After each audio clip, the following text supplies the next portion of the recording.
Welcome back to the Cleveland Baseball Talk podcast. I'm Joe Noga, joined by Paul Hoynes. Hoynes, the Guardians took a bit of a hit to their playoff hopes and chances over the weekend, a sweep at the hands of the Atlanta Braves at Progressive Field. They're out on the road to start a 6-game trip to Phoenix and Texas, but right now things not looking as cheery as they were when the team arrived back home to start that last homestand. 3.5 games out of the third wild card spot, 8.5 games out in the division. Just how much of a wake-up call was that to the Guardians and everybody who sort of had them penciled in to be a contender for that third wild card spot down on the stretch here? It just, it just shows you, Joe, when you don't control your own destiny, you really are in a tough spot. Last year, Cleveland pretty much led from wire to wire. They were in first place. I think they moved in on April 14th and stayed there. And it's a lot easier, I think, leading from the front than trying to track down the leader. And if you stub your toe during a stretch like this, and that's exactly what the Guardians did over the weekend when they got swept by the Braves,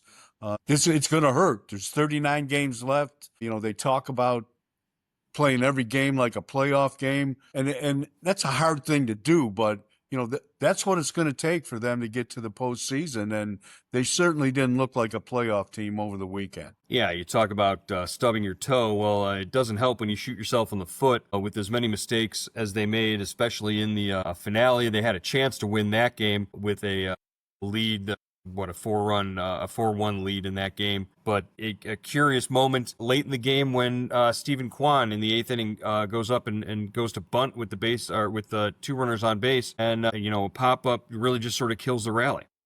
Yeah, 1-run game, Joe. They're down 5-4. First 2 batters in the inning walk. Stephen Kwan, who had 6 hits in the series, is 6 for 11 against the Braves this season, and he, on his own, bunts, foul pop to the third baseman. Daniel Schneemann moves the runners over on a ground ball to first, but then they intentionally walk. Ramirez, shock. And, that's really short-circuited the inning. We asked Stephen Vogt after the game whether Kwan was bunting on his own. He said he was. He said Kwan's a smart baseball player. If he's feeling the bunt there, he's got the freedom to do it. But, you got to, if you're Kwan, you got to swing away there, don't you? I mean, he had 2 hits previous in the game. I mean, he had 2 hits in every game in the series. Maybe he didn't feel comfortable against the guy. I don't know, but, that he's one of your best hitters, one of the only hitters that was hitting in the series. Swing the bat. Yeah, and Stephen Kwan, I think, has a hit in every game that he's played against Atlanta in his career. Pretty impressive track record of success there for him. You want him to be aggressive and not, the bunt in that situation just felt like more of a passive play out of Kwan, and we're not used to seeing something like that. But really, the Guardians shouldn't have been in that position to begin with. Too many mistakes and errors in that game with a lineup that, I know it's the 3rd game of a series. It's a Sunday afternoon, day game after a night game, getaway game. As you're going out on the road, you want to give Jose Ramirez a day off his feet, so you DH him. You put Daniel Schneemann at third, but you've also got Angel Martinez at second base and Kyle Manzardo at first. Really just, take me through some of the machinations there for Stephen Vogt, and maybe some of the reasons why he would do that. We know he likes to play everybody all the time, all over the place, but at some point you've got to put your best lineup out there. Yeah, they were facing, a right-hander, and Eric Fetty. He went with, as he usually does, he went with 9 left-handed hitters, counting switch hitters, which was a bit unusual. It's usually 7 or 8. There's usually a right-handed hitter in there. But you've got your Gold Glove first baseman, Carlos Santana, on the bench with Manzardo playing first. You've got, Nolan Jones, another lefty playing center field. You move Martinez into second base, where he hasn't, he has played there. He came up as an infielder, but he's played mostly center field, and I thought it was a tough ask for him.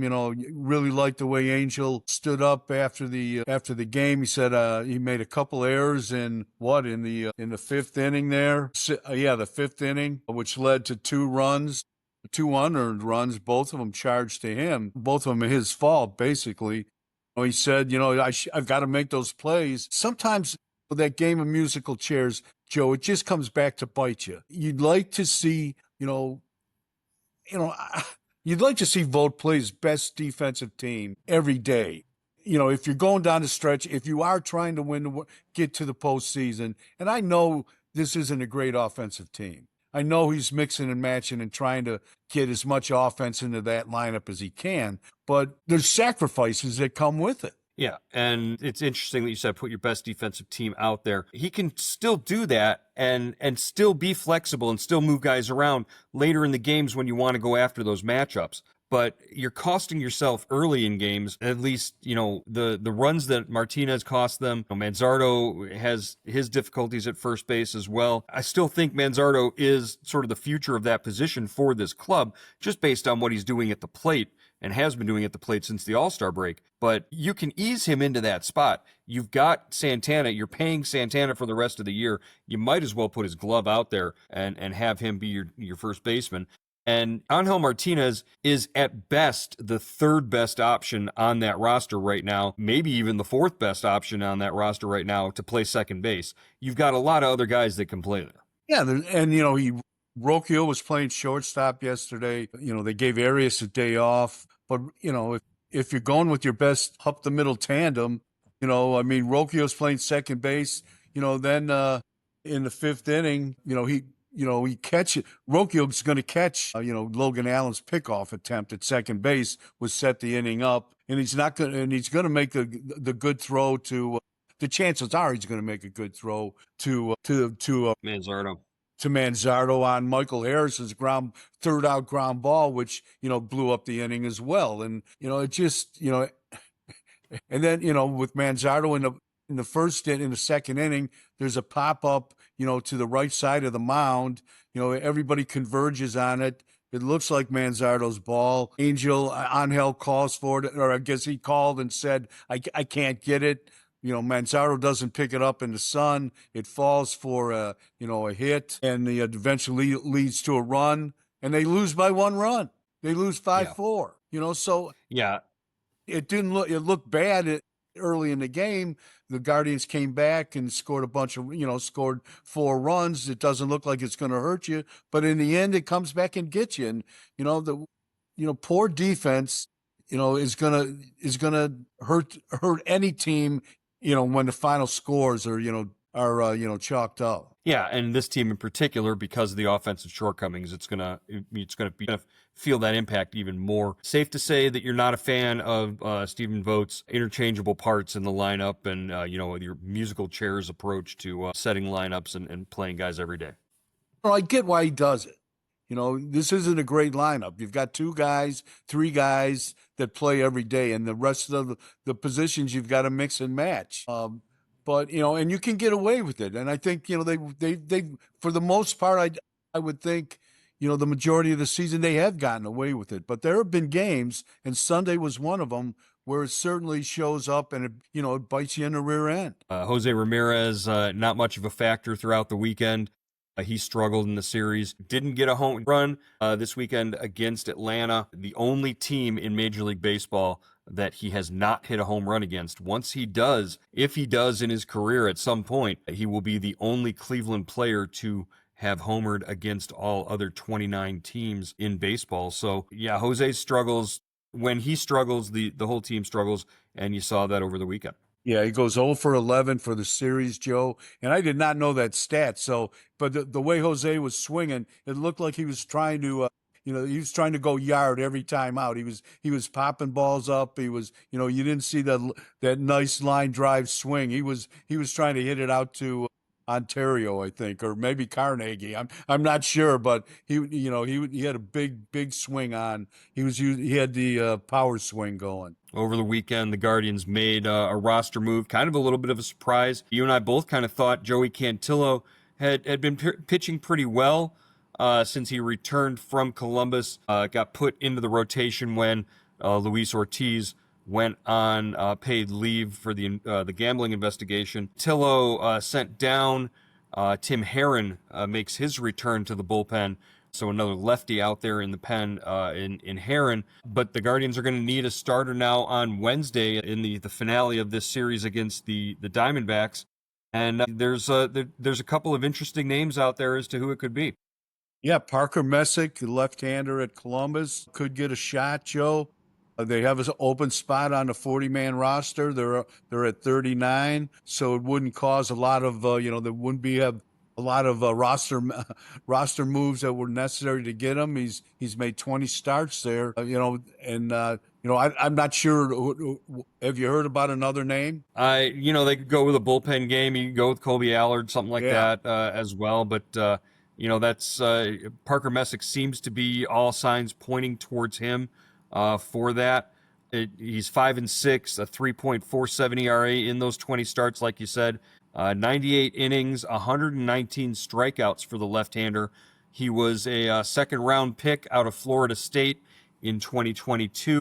So it's getting to be about the time where you got to figure out what you've got with him, and Parker Messick could be the guy on Wednesday. Keep an eye out for that as well. Hoynes, you guys had a chance on, I believe, on Saturday or Sunday to talk Sunday. to Stephen Oster, the director of player development for the Guardians. And this is a guy who all the prospects like Parker Messick, like Travis Bazzana, like Ralphie Velasquez, this is a guy who's got his finger on the pulse of where all these guys are in their development, in their journey towards the big leagues. What'd you find out from Steven? Yeah, Osterer talked about Messick in particular. Said this is a guy that has always had good stuff that knows how to pitch. And he's learning how to adapt to a life at AAA. Using the ABS, the better hitters, the Major League Baseball. He's gotten used to all that. They've really liked the way he's adapted to that. He's added some velocity, added a sinker. So they seem pleased with the progress that Messick has made, Joe. That's great. What did you find out about his evaluation of Travis Bazzana in his first week at? Yeah, they really have liked the way Bazzana has swung the bat since he came back from the oblique injury. That was one of the reasons they promoted him. They think and there's the underlying. They just like the way he's swinging the bat, the way he's approaching his offensive game. But they also say they also Oster also said that he's making a lot of progress defensively as well.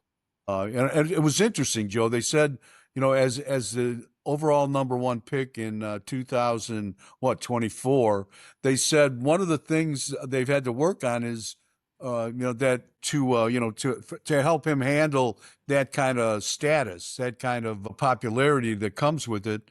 They've worked with him. They've had to kind of heighten security around him when it comes to the attention from fans, getting him from the hotel to the ballpark.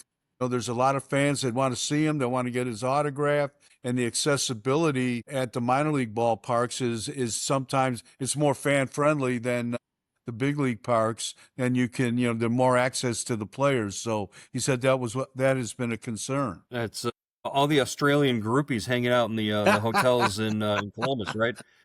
Just hunting them down and bringing them cans of Fosters and dressing up like kangaroos, right? No, again, it's all the tropes. We're gonna hit all of it as the Australian makes his way towards Cleveland. That should be fun and interesting as well. But Bazzana had a great week and was making adjustments at the AAA level, but he didn't have quite the same kind of week as Ralphie Velasquez at Double A. Talk about making a splash in your Double A debut. 5 games, 4 home runs, 7 RBI. Ralphie Velasquez is tearing the cover off the ball right now for the Rubber Ducks. We're talking about a 1.364 slugging percentage for Ralphie. Yeah, Oster, was really said that Velasquez is having a breakout year, obviously, but he said it didn't surprise the organization. They said by studying his metrics, by studying the underlying all the advanced stats that they keep, they could see this coming, and it was just a matter of maybe changing the trajectory on his swing a bit, because everything they had seen from him was elite, and now the production is has surfaced. And he said he's probably been one of the most productive hitters in the minor leagues in the last 2 or 3 weeks. Yeah, this is a guy who's trending towards a postseason awards for your farm system, not just from within the Guardians organization, but recognized by other organizations and all the scouting systems as well. I think Ralphie will be a darling for those kinds of things. We did find out about Tristan McKenzie getting sent over to AAA. Just what's the hope there with McKenzie joining the AAA rotation? Yeah, he is Joe. They're going to pitch him out of the bullpen. In fact, he pitched an inning yesterday when for Columbus against Toledo. Once I think he gave up a run, a couple walks. It took him 28 pitches to get through the inning, but I think they've been happy with the progress he's made, especially the last 3 or 4 weeks. Ostor said he's sitting 94 to 97 miles an hour. He's thrown a lot of strikes, so they're encouraged by him. And Joe, I'm not sure what his status is at the end of the season. He doesn't have enough time to become a free agent. I'm not sure if they would put him back on the. They'd have to put him back on the 40-man, right?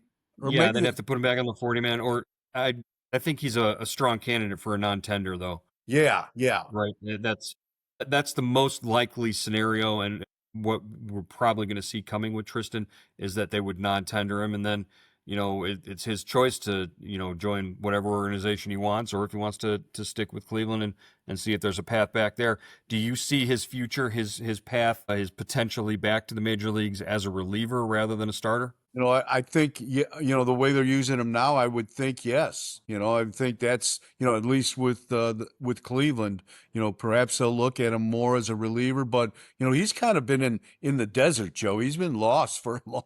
I mean, he hasn't pitched in the big leagues for Cleveland since late April. And the Yeah. rest of the time he's either been at AAA or in Goodyear, working on his, trying to come back, trying to rediscover who he was when he was a regular in the rotation for Cleveland. So Oster said that, he's accepted the challenge. He's worked very hard to get back to this point. And, we'll have to see where it goes. I hope he makes it one way or the other, Joe, because he's a great guy. I mean, Yeah. he deserves it. One of the best guys that we've covered. Just a good person. Just like you said, just sort of lost his way after the injuries, the shoulder injury that led to the elbow injury that led to just the unproductive stretch there over about a year from McKenzie. We'll see where he ends up over the weekend on Saturday. I got my bobblehead. Did you get your bobblehead? I did the not Tom get Hamilton my bobblehead. bobblehead. You didn't get your bobblehead, man. They gave away Tom Hamilton bobblehead, Hall of Fame bobblehead. They inducted him into the Guardians Distinguished Contributors, Hall of Fame, sort of the area of their Hall of Fame set aside for guys like Hammy who have contributed in some way. And really, we've talked all summer long, we've talked about just how much Tom Hamilton means to the Guardians organization, and now they reflect that by basically enshrining him with the highest honor that they can. Yeah, it was really cool. Saturday before the game, about 40 minutes before the game, they, they called out Hammy. It was, Tom Hamilton Day. Obviously, fans got the bobblehead, and they showed parts of Hammy's Hall of Fame speech for the Ford Frick Award, and then they surprised him, Joe, by inducting him in the Guardians Distinguished Hall of Fame. He did not know that was coming, and his sons were down on his sons and his Wendy, his wife, his sons, Nick and Brad, the grandsons were, at home plate with them. There was a video message from his daughters on the scoreboard. Paul and Karen Dolan were on the field. Stephen Vogt came on the field to congratulate him. Really a cool moment. And, Hammy has become like one of the Beatles, Joe. I mean, everywhere he's like the most famous person in Cleveland, right? I mean, Yeah. he gets in the Hall of Fame, then he gets in the Guardians Hall of Fame. Everywhere he goes, there's applause. If he's not the most famous person in Cleveland, he's certainly one of the most beloved people in Yeah. Cleveland. I think everybody has a place in their heart reserved for Tom Hamilton, and just a fantastic tribute to him. I loved his grandsons running around on the field with their Hamilton jerseys with the years that they were born on the back, 22 and 24. That was just the coolest. I thought it's pretty neat that they did that. But yeah, great to see that. The bobblehead, though, it leaves a little bit to the imagination there. I know that they were going for him wearing khakis as he was sitting behind his desk there, but if you look at it in a certain way, we joked around with Hammy the other day, showed him a picture of it, and said, it kind of looks like they forgot to paint your pants on there on the bobblehead. He took it in stride. He thought it was hilarious. So, always the greatest sense of humor in that guy. Great to see him getting honored again by the club. Okay, Hoynes, that's going to wrap up today's edition of the Cleveland Baseball Talk podcast. Series opener tonight, late night here in Arizona. We'll be back tomorrow morning to give you the rundown on how the first game of the series went. Gavin Williams against Zach Gallen. Tough one for the Guardians tonight. We'll talk with you again tomorrow. Thanks, Joe.